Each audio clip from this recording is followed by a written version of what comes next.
Hey YouTube, this is my Inktober Day 9 illustration.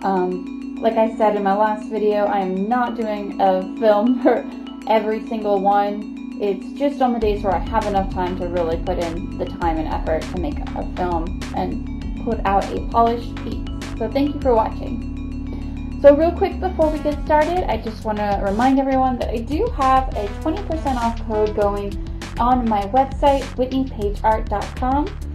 So use code Equinox at checkout to receive 20% off your order, for that goes for prints and original works. Alright, so back to my little fawn girl here.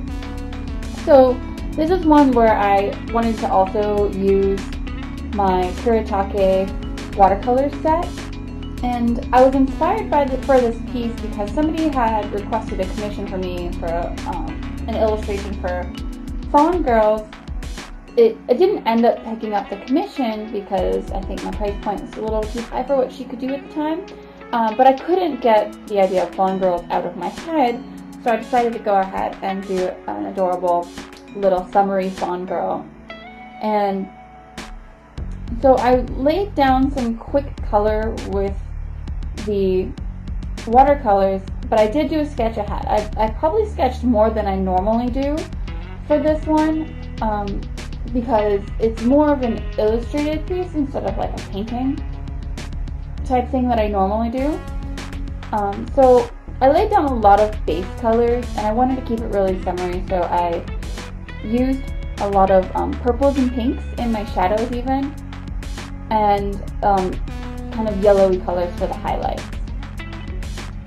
So something I want to bring up about these Kuretake colors. If you're thinking about getting them, they can be so much more opaque than the watercolors that I'm used to, which is really cool because I'm somebody who mostly paints in acrylic or or oil paint. So finding a watercolor brand that can act as like really thin watercolor, but also as a more opaque type medium, it actually has worked out really well for me, and I'm kind of really starting to dig watercolors, having switched to the more professional watercolor set.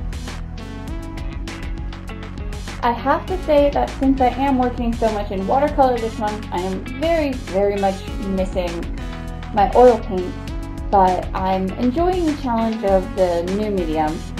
And one thing I do like about these quicker watercolor paintings is that I am able to put out a finished piece in one day. It only takes a few hours. I find myself really drawn to the metallic parts of the paint set. I just really want to play with them every time. And I'm also really enjoying inking with my calligraphy pen. I had never considered doing it before, but having been forced to since I lost my brush pen, I've found that that's a really wonderful way to ink. It's a little more difficult because with the brush pen I can tell how much pressure I'm doing a little better. I'm more familiar with it, so I know how thick it's going to be. With the dip pen, you have to be really mindful of how much ink is being held at the tip, and learning how to figure out the pressure that you need to put to create the line width that you want is definitely something I need a little more practice with. But I think once you get it, and once you've learned to constantly think and be mindful about that, it ends up giving you these really wonderful lines. And I like the variation that comes with it, and it's not, I mean, I know some people really like using the micron pens because they are so similar, like the same width every time. It's more consistent, but I find that I really like the way the varied width of the dipped pens look. It's not too much of a huge difference, but it gives it nice little pops, and it gives it more of an old-fashioned look, and I really enjoy that.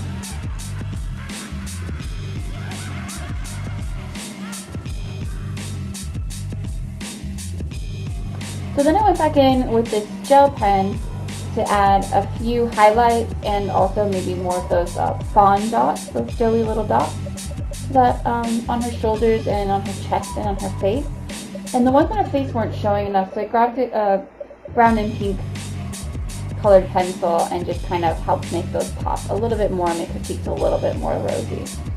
And this I wasn't sure if I was going to like, where I went with the brush pen and added the really thick look at the end, but then I really did like it. So this is the finished piece. I'm going to put her up for sale in my shop if you're interested. And do not forget, I do have that 20% off code Equinox at checkout if you are interested in purchasing her or any of my prints or original pieces. And as always, feel free to connect with me on Facebook, Patreon, and Instagram. The links will all be in the description.